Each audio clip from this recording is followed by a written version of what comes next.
Welcome, my name is Aurélie, I'm a Vedic astrologer, and today we are going to be talking about this upcoming full moon on the 23rd. Let's say a Guru Mantra to thank all our teachers, my teachers, and their teachers before them, and the eternal vibration of wisdom that gets passed down through generations and generations. Om Gurave Namah, Om Gurave Namah, Om Gurave Namah. The Scorpio Full Moon. We are going to be talking Sidereal zodiac. Again, I'm a Vedic astrologer. If you're not aware, we're using the positions of all the planets against the tapestry of the stars. Meanwhile, the tropical zodiac, mostly commonly used in the West, uses the point of the equinox as reference. More on that soon. So Sidereal Scorpio. What is Scorpio? Scorpio is owned by both Mars and Ketu. It has a certain of dual mystic energy to it. It rules over stagnating water, things that aren't moving. It's a water sign, but it has this kind of stagnation that can sometimes catch poison. Ketu is one of the nodes that belongs to the moon. And it's important to understand that both nodes are always opposite each other, Rahu and Ketu. It's the head and the tail. So Ketu is the tail, it's the body, it's headless. It also shows people on a deep spiritual journey going towards renunciation. But sometimes, if it's turned a certain way, it can also show thieves that run away with your money. Scorpio Full Moon, Mars, and Ketu. Now, Mars is usually a planet of war and action. It's fire. Yeah, the sun gives the order to Mars, and Mars goes after this military energy to take the action. However, when we're thinking of this aspect of Mars, we're thinking more in the terms of Aries, the first house, and the other sign it owns. But Scorpio has a very mystical energy to it, because the 8th house, the natural 8th house, so Scorpio is the natural 8th sign. So the natural 8th house shows also longevity and death. It's the ultimate transformation. The moon being in Scorpio is not auspicious in and of itself, because Scorpio is the debilitation of the moon. The moon has a flowiness, a flowy energy. Yeah. It is water, it is society, but it lacks this position, it lacks to be in a position of safety. It lacks the 4th house of the heart. It lacks the 2nd house of family and wealth and nourishment. But this 8th house, where things are always changing and transforming, where there is death and renewal. And if you think of Yama Yoga is Saturn and Mars connotation. And you can see a little bit of some Yama energy that's associated here in the 8th house with death. Yama being the god of death that waits our karma.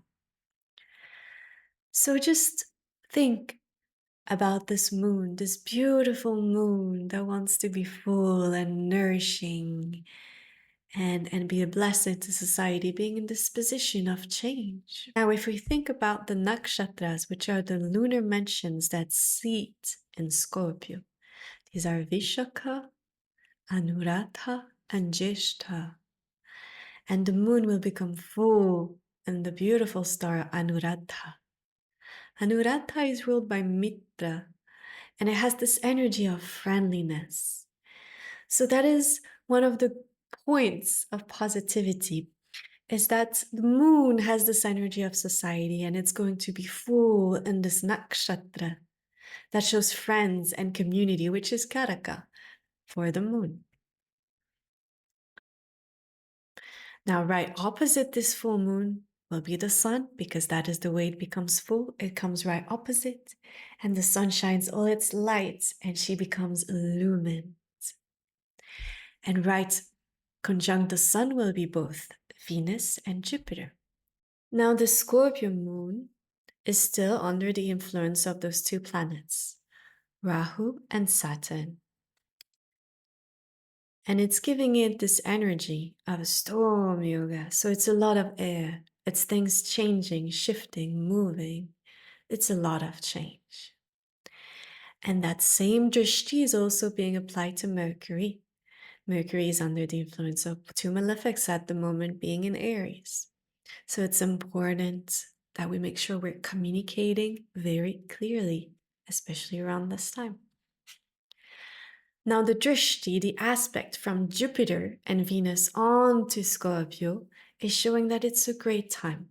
It's a great time for spiritual gatherings. It's a great time if you want to be in community, chant mantras, kirtan, do your pujas, stay up and fast, and just delve into those waters of the heart, those waters inside. Yeah? Especially with the influence of Mitra, the god that is showing this friendship energy, this community energy. Now, an important note on the progression of the next 2 weeks is that Venus will be getting closer and closer to the sun, and they will travel together very close in this combustion for a while. So, in our romantic relationships, let us be patient. It could bring up, it kind of burns. The sun burns to bring about clarity. But that burning is not always an easy process. And I'm talking about combustion, right? Things that are being combusted. It's like this tapasya, this fire is burning so we can see more clearly. And that is going to be happening with Venus getting very close to the sun and traveling together with the sun for a little while. So be patient with your relationship, with your marriage, the romantic aspect of life.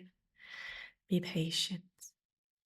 Because combustion sure can bring up anger, but sometimes, things stagnate. We're talking Scorpio, so sometimes in our relationship, things really stagnate, get pushed aside, and that's what makes the water poisoned, Then we need to let it release, renew. We need fresh water, yeah? And Venus is also water in and of itself. It's a water planet, Jala. And it's in its own sign in Taurus. I give you one little insight. When Venus is in Taurus, we worship her as the water element because it's giving a special blessing. That is in essence the blessing of water. So we chant Om Vama Devaya Nama. So these are some notes on this full moon in Scorpio. If you like this video, give it a thumbs up. Subscribe to follow along and get notifications as I release more content. There's a few things I'm going to be releasing this week, including a video on my intention for the channel, which I'm looking forward to sharing with everyone. I do give readings to people, so if you want to schedule in and look at your chart and get some guidance, please reach out. There's my email on the website, and you can just send an email and say you're wanting to book in, and we'll have a look. All right. I hope your weekend you were with your family, your loved ones, that your mind is peaceful. Do your mantras. If it's not, it will help you. And if you do not know what to do when your mind is really rushing, Jyotisha, Vedic astrology is a beautiful tool to guide us into a direction so we can know what is going to help us move into a more spacious life and a more calm mind. And I'm sending you much love. Now, I have a full video to explain how to find this full moon and when is this full moon. So the link is here somewhere. And I will just make a note about this. It's not so easy. So what we call the full moon is the moment the moon is at maximum illumination. It's 100% illumined. And that is just a moment in time. And then the moment passes and the moon starts again to lose light. So what is actually called the full moon is a lunar day that precedes that point of 100% illumination. So when I say the full moon, it's a full moon day. It lasts for a lunar day, which is a little different than just a 24-hour. It's calculated differently. We call it Tithi. If you want to learn more about the Tithi and how to find the Tithi of the full moon, again, the tutorial is here.